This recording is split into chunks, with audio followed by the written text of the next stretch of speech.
Well, good morning everyone, and welcome to Deepwater Baptist Church on Palm Sunday.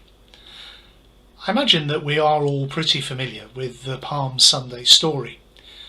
It gets mentioned in all the four Gospels, although I do find it interesting that each of the Gospel writers gives emphasis to different parts of the events of that day. Some details and some aspects are only mentioned in one of the Gospel accounts, but what is shared in all of them is that there was a big procession into Jerusalem, there was a crowd with a lot of cheering, and a donkey. So let's start by reading from Matthew's version of the day, and it's chapter 21, and reading from the first verse. As they approached Jerusalem and came to Bethphage on the Mount of Olives, Jesus sent two disciples, saying to them, "Go to the village ahead of you, and at once you will find a donkey tied there, with her colt beside her. Untie them and bring them to me. If anyone says anything to you, tell him that the Lord needs them, and he will send them right away." This took place to fulfill what was spoken through the prophet. "Say to the daughter of Zion, see, your king comes to you, gentle and riding on a donkey, on a colt, the foal of a donkey." The disciples went and did as Jesus had instructed them. They brought the donkey and the colt, placed their cloaks on them, and Jesus sat on them. A very large crowd spread their cloaks on the road, while others cut branches from the trees and spread them on the road. The crowds that went ahead of him and those that followed shouted, "Hosanna to the Son of David! Blessed is he who comes in the name of the Lord! Hosanna in the highest!" When Jesus entered Jerusalem, the whole city was stirred and asked, "Who is this?" The crowds answered, "This is Jesus, the prophet from Nazareth in Galilee." Jesus entered the temple area and drove out all who were buying and selling there. He overturned the tables of the money changers and the benches of those selling doves. "It's written," he said to them, "My house will be called a house of prayer, but you are making it a den of robbers." The blind and the lame came to him at the temple, and he healed them. But when the chief priests and the teachers of the law saw the wonderful things he did, and the children shouting in the temple area, "Hosanna to the Son of David," they were indignant. "Do you hear what these children are saying?" they asked him. "Yes," replied Jesus. "Have you never read, 'From the lips of children and infants you have ordained praise'?" And he left them and went out of the city to Bethany, where he spent the night. Early in the morning, as he was on his way back into the city, he was hungry. Seeing a fig tree by the road, he went up to it, but found nothing on it except leaves. Then he said to it, "May you never bear fruit again." Immediately the tree withered. When the disciples saw this, they were amazed. "How did the fig tree wither so quickly?" they asked. Jesus replied, "I tell you the truth. If you have faith and do not doubt, not only can you do what was done to the fig tree, but you can also say to this mountain, 'Go, throw yourself in the sea,' and it will be done. If you believe, you will receive whatever you ask for in prayer." So there we have Matthew's account of that first Palm Sunday. But what parts of the Palm Sunday experience mean the most to you? I want to spend just a few moments picking up a few thoughts about what this episode may tell us. Now, did you ever go to the cinema? Well, when we used to be able to go to the cinema. And if you did, you know, they often show trailers for new films that are coming up in the future, and they want to whet your appetite to come and watch them. suppose in these days of all the streaming television channels and catch-up services and social media on the internet, you see plenty of those trailers on those lines as well. But have you ever had the experience of seeing the trailer, thinking it looks like a really good film or television programme? So you go to watch it, only to discover that in fact the best bits were the parts you'd already seen in the trailer. The remainder of the film is a big disappointment, and you end up feeling a bit let down. Well, I've wondered whether the vast majority of the crowd who came along on that first Palm Sunday may have felt that way. After all, they were all there cheering Jesus on his arrival, but we do know that less than a week later, plenty of them were shouting a different thing. Crucify him! Crucify him! Why was that? What went wrong? What was it all about? Why did some of those people who saw the trailer of Jesus' big arrival into Jerusalem not think it lived up to their expectations?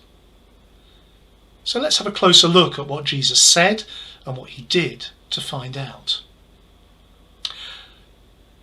Let's start by looking at the bit about the donkey. Jesus gives his instructions to fetch the animals from the next village. I've often thought, how did he even know it was there before he got to the village? Maybe we could say that, well, Jesus is God, therefore he knows everything. But I wondered, why would he use that supernatural power for something as mundane as finding a donkey? Well, Matthew explains to us that it was to fulfill a prophecy. It comes from Zechariah 9 and verse 9, if you want to look it up afterwards. That means God has a plan for everything. Things do not happen by just random accident. He had a plan for Jesus. And because Jesus knew his scriptures and all the prophecies well, he knew this was what had to happen, and he was prepared to be obedient to God's plan. God also has a plan for each and every one of us too. So Jesus asked his disciples to go and fetch the donkey. How would you have reacted to get that instruction? Jesus, are you saying, go and get some stranger's donkey? Are you serious, Jesus? What will he think we're doing? The owner might argue with us and think we're thieves. Now, Jesus, just look, I've got a friend in another nearby village. He's got this lovely horse. I'm sure if I asked him, he'd let us borrow it. Wouldn't you rather have that if you're feeling tired and need to ride? What would you have done in that situation if you'd been one of the disciples asked to go and pick up a donkey from a strange village where you'd never been before and nobody knew you? Perhaps you'd have tried to find some excuses not to go, a bit like Moses did in the story Darren shared with us last week. Perhaps they would have wanted to find some other reason not to do it. But by now, those disciples had such faith in Jesus, they didn't argue. They did exactly what he asked them to do. So a challenge for us, I think, from Palm Sunday is, do we know and trust Jesus enough to do anything he asks us to do, even if we might feel it makes us look stupid or needs a bit of courage? Would we do anything that Jesus asks to do? Or has our experience of lockdown discouraged us too much? Are we struggling a bit with our faith at the moment to trust in Jesus? I don't know. But if Jesus asked you to fetch a donkey tomorrow, would you be willing to go and do it for him? Surely, when the disciples got there and found everything exactly as Jesus has described, it must have increased their faith when they discovered that that was very true.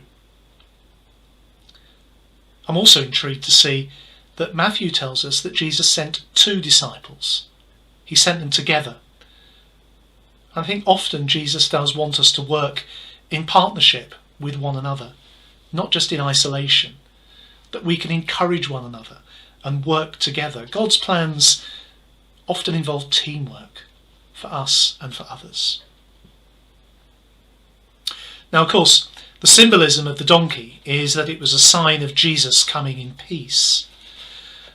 The Roman generals of the day would have ridden on horses to signify their warlike intentions. But the donkey, as we read in that prophecy from Zechariah, was a sign of gentleness and a sign of peace.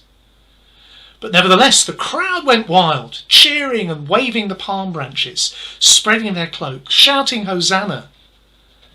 That's the bit I think that they would use in the film trailers, is seeing the excitement of the crowd as the donkey arrived with Jesus riding on its back. But how did Jesus himself react to all this adulation? And this is where I find Luke's version of the story quite interesting. In Luke's explanation of the day, he doesn't even mention palm branches being waved. He does tell us about loud voices praising God for all the miracles which had been seen, and people proclaiming peace in heaven. But Luke focuses more on the Pharisees who were displeased at what was happening and what the events were unfolding to be. But more importantly, in Luke's chapter 19, we read, as Jesus approached Jerusalem, he wept. As Jesus approached Jerusalem, he wept. So despite all the euphoria, Jesus says that the city did not recognise the time of God's coming.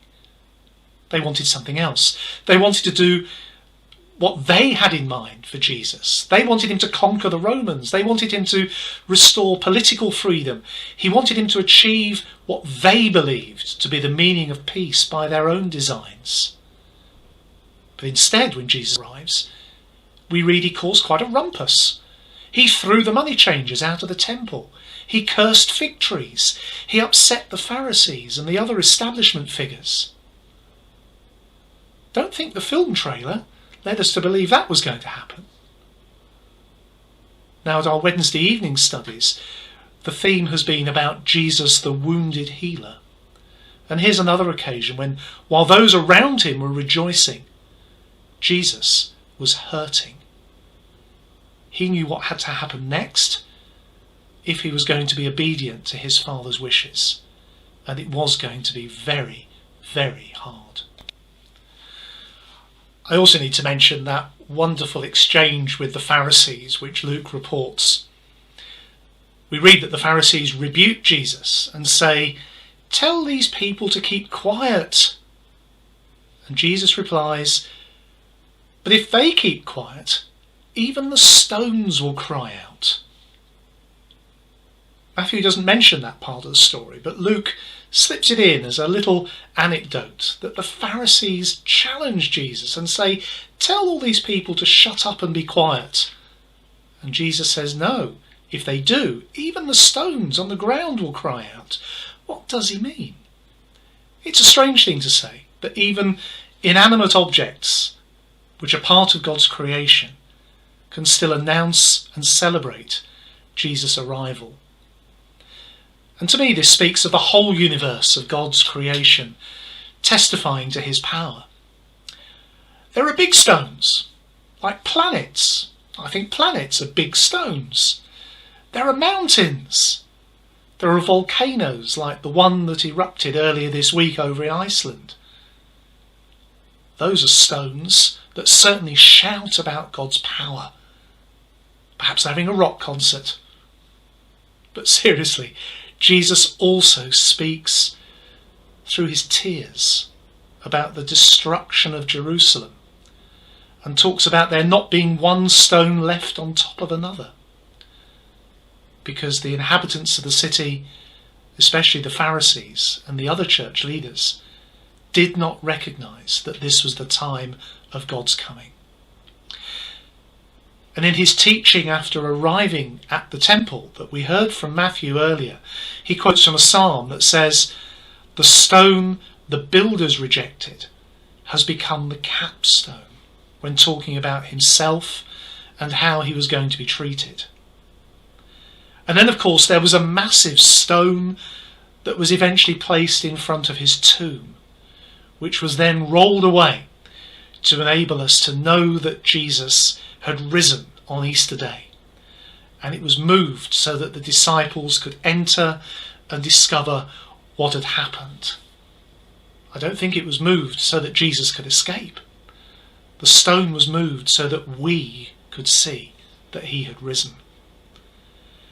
And of course as well, on that glorious Easter day, at the end of this week, there were earthquakes. We read that rocks split open and many people were raised from the dead. Well, certainly the stones were then speaking very dramatically. So stones can speak. And they did. And they form quite an important part of the whole story leading up to Easter and Jesus' death and his resurrection. But when I think of stones too, I sometimes think of stones being a burden, particularly if we're carrying them or they're in our pockets.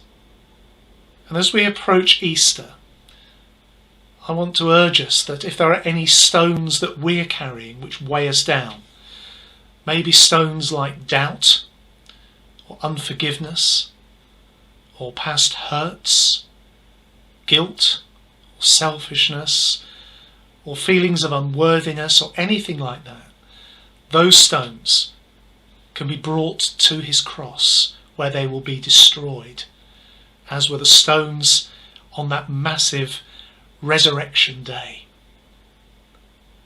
Jesus, at the end of this week that began with Palm Sunday, paid the ultimate price so that we could follow him to salvation. So let's not think he did this for nothing. He did this for each one of us and the burdens that we're carrying. So Palm Sunday was quite an amazing experience. Jesus began his time in Jerusalem with great excitement, noise and joy and celebration. But as we know, thinking back to our film trailers again, it's not just about how a film starts, how it attracts your attention, which really matters. It's how it finishes. And we know the ending. We know it is an ending of victory, an ending of death overcome, an ending which brings life to everyone. And along the way, Jesus taught many valuable lessons. And let me just close with that rather strange incident about the fig tree. Jesus cursed it because it wasn't bearing fruit, and it died straight away. And the disciples were totally astounded. Fruitless trees seem to have no purpose. But Jesus goes on to say to his disciples, I tell you the truth, if you have faith and do not doubt, not only can you do what was done to the fig tree, but you can also say to this mountain, go and throw yourself into the sea, and it will be done. If you believe, you will receive whatever you ask for in prayer. And that's a message that we all need to take time to understand and reflect on as we approach Easter. After the enjoyment of Palm Sunday has receded and the stresses of real life kick in, remember, Jesus was hungry when he was looking for that fig tree. Real life had kicked in the morning after. Jesus wants us to believe in him completely to deal with whatever life throws at us. I said earlier, God has a plan for each one of us, and that plan is to do us good. He can make that plan happen for each one of us if we come to him in faith and prayer. So as we prepare for Easter this week after Palm Sunday, may God bless you, and may you find time to come to him in prayer and seek him in faith. Bye for now.